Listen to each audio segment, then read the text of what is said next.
اعوذ باللہ من الشیطان الرجیم بسم اللہ الرحمن الرحیم۔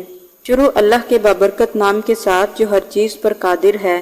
تمام دیکھنے اور سننے والوں کو السلام علیکم۔ حضرت آدم علیہ السلام کے دنیا میں آنے کے بعد ان کی اولاد دنیا میں خوب پھلی پھولی۔ رفتہ رفتہ ایک مدت کے گزر جانے کے بعد وہ اللہ تعالیٰ کو بھول گئے اور پھر مٹی اور پتھر کے باطل بت بنا لیے۔ یہ لوگ نہ صرف ان کی عبادت کرتے بلکہ ان کو اپنے گھروں میں رکھتے۔ یہ لوگ ان بتوں کی پوجا کرتے اور ان سے منتیں اور مرادیں مانتے۔ رفتہ رفتہ لوگ مزید سرکش اور بدکار ہوتے چلے گئے۔ انہی قوموں کی ہدایت کے لیے اللہ تعالیٰ نے مختلف ادوار میں انبیاء کرام کو بھیجا، مگر یہ سرکش لوگ اپنی حرکتوں سے باز نہ آئے اور پھر ایسی ہی قوموں پر اللہ تعالیٰ نے اپنا عذاب بھیجا۔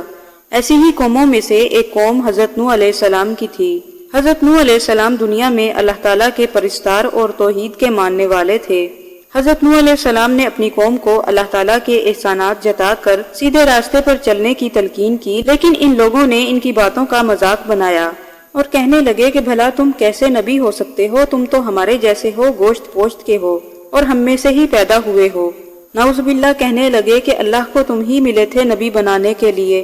حضرت نوح علیہ السلام اپنی قوم کو اللہ تعالیٰ کی طرف بلاتے رہے، مگر یہ سرکش لوگ باز نہ آئے اور اپنی روش پر چلتے رہے۔ پھر ان سرکش لوگوں پر اللہ تعالیٰ کا عذاب آیا۔ حضرت نوح علیہ السلام کی قوم پر عذاب پانی کی صورت میں آیا۔ پانی نے طوفان کی شکل اختیار کر لی اور تمام سرکش لوگوں کو تباہ کر دیا۔ یہ طوفان دنیا کی تاریخ کا سب سے بڑا طوفان تھا، جس کی تاریخ میں کوئی مثال نہیں ملتی۔ اس طوفان کو طوفان نوح کے نام سے یاد کیا جاتا ہے۔ طوفان نوح کیوں آیا؟ حضرت نوح علیہ السلام پر ایمان لانے والے لوگوں کو اللہ تعالیٰ نے کیسے طوفان سے محفوظ رکھا؟ حضرت نوح علیہ السلام نے کشتی کیسے تیار کی اور طوفان کتنے روز تک جاری رہا؟ اور پھر طوفان کے ختم ہونے کے بعد دنیا پھر سے کیسے آباد ہوئی؟ آج کی ویڈیو میں ہم آپ کو مکمل تفصیل سے آگاہ کریں گے۔ اس کے لیے گزارش ہے کہ ویڈیو کو آخر تک ضرور دیکھیں، اور اگر آپ نے ہمارے چینل کو سبسکرائب نہیں کیا تو ہمارے چینل کو ضرور سبسکرائب کر لیں تاکہ اس طرح کی معلوماتی ویڈیوز آپ تک پہنچتی رہیں۔ حضرت نوح علیہ السلام، جن کو آدم ثانی بھی کہا جاتا ہے، ان کو حضرت آدم علیہ السلام کی پیدائش سے تقریباً 1000 سال کے بعد عراق کی سرزمین پر نبی بنا کر بھیجا گیا۔ حضرت نوح علیہ السلام حضرت آدم علیہ السلام کی 10ویں پشت میں سے ہیں۔ جہاں آپ کو نبی بنا کر بھیجا گیا وہ قوم انتہائی سرکش اور ظالم تھی۔ ہر قسم کا گناہ عام تھا اور بتوں کی پوجا کی جاتی تھی۔ حضرت نوح علیہ السلام جب ان کو اللہ تعالیٰ کی طرف بلاتے تو یہ لوگ ان کا مذاق اڑاتے، ان کی ایک نہ سنتے اور الٹا ان پر پتھر برساتے۔ حضرت نوح علیہ السلام پر اتنے پتھر برسائے جاتے کہ آپ پتھروں کے نیچے دب جاتے، مگر پھر بھی حضرت نوح علیہ السلام صبر و برداشت کا مظاہرہ کرتے۔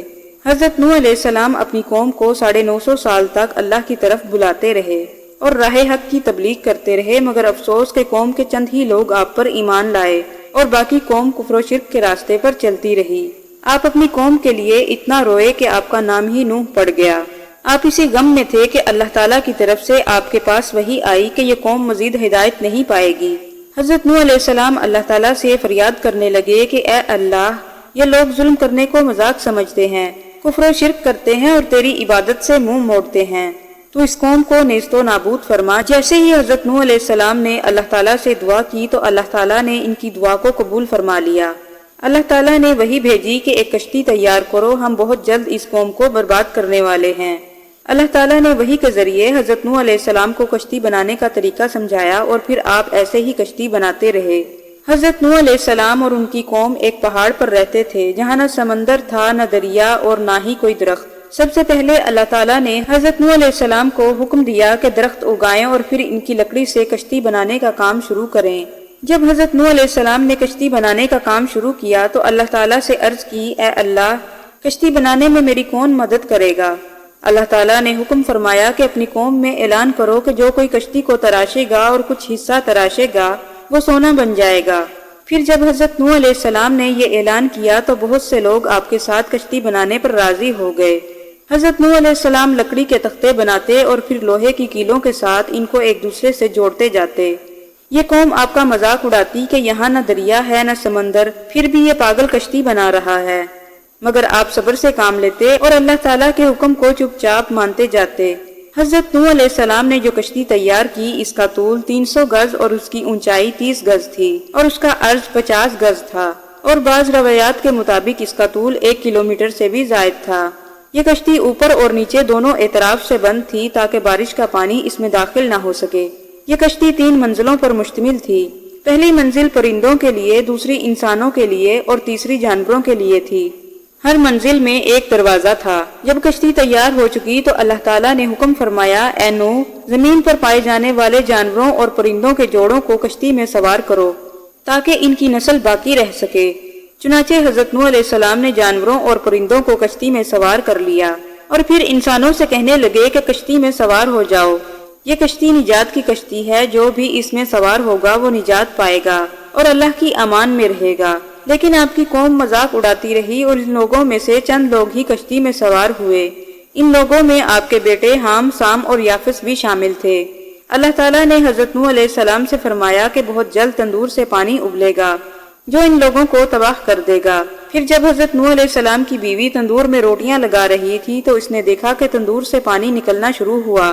اس نے حضرت نوح علیہ السلام کو آ کر بتایا تو حضرت نوح علیہ السلام نے جا کر دیکھا تو تندور سے پانی نکل رہا تھا۔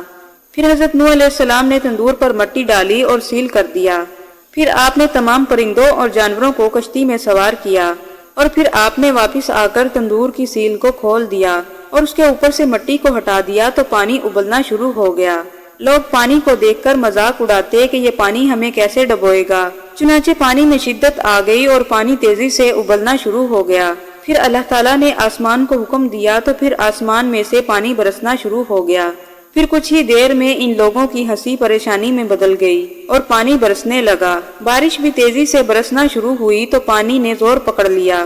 لوگ یہ سمجھ رہے تھے کہ یہ بارش کچھ دیر کے بعد تھم جائے گی، اس لیے وہ خود کو بچانے کے لیے پہاڑوں پر چڑھنے لگے۔ ان میں حضرت نوح علیہ السلام کا بیٹا کنعان بھی تھا۔ جب حضرت نوح علیہ السلام نے کشتی سے باہر گردن نکال کر کنعان کو دیکھا تو حضرت نوح علیہ السلام نے کہا، اے میرے بیٹے، کشتی میں سوار ہو جاؤ، آج کے دن کشتی کے علاوہ تمہیں کہیں پناہ نہیں ملے گی۔ مگر وہ کہنے لگا، آپ میری فکر مت کریں، میں پہاڑ پر چڑھ جاؤں گا۔ اور پھر کچھ ہی دیر کے بعد پانی کی سطح بلند ہوئی اور پھر نہ تو پہاڑ نظر آ رہے تھے اور نہ ہی کوئی انسان، صرف وہی لوگ بچے جو کشتی میں سوار تھے۔ کشتی میں بیٹھے تمام لوگ اللہ تعالیٰ کا ذکر کرتے رہے اور اللہ تعالیٰ سے معافی مانگتے رہے۔ پانی کی سطح 10,000 گز تک بلند ہوئی اور مزید بڑھتا رہا اور بارش مسلسل 40 دن اور 40 راتوں تک ہوتی رہی۔ دریائے دجلہ کے مشرق میں ایک پہاڑ کوہ ارادت کی ایک چوٹی سے ٹکرائی اور رک گئی۔ اس چوٹی کو جودی پہاڑ کہا جاتا ہے، جس کی اونچائی 13,000 فٹ ہے۔ یہ 10 محرم اور جمعے کا دن تھا جب کبوتر کو حکم دیا کہ جا کر دیکھو کہ زمین میں پانی خشک ہوا کہ نہیں۔ کبوتر اپنی چونچ میں زیتون کی شاخ کو اٹھا لایا، جس سے حضرت نوح علیہ السلام نے اندازہ کر لیا کہ طوفان رک چکا ہے۔ پھر حضرت نوح علیہ السلام 5 ماہ تک جودی پہاڑ پر رہے اور تمام پرندوں کو آزاد کر دیا اور اللہ تعالیٰ کا ذکر کرتے رہے اور دنیا کو پھر سے آباد کیا۔ حضرت نوح علیہ السلام کے بیٹے سام سے عربی نسل پیدا ہوئی، یام سے سوڈان کے لوگ اور یافس سے ترکی کے لوگ پیدا ہوئے اور اسی طرح دنیا پھر سے آباد ہونا شروع ہو گئی۔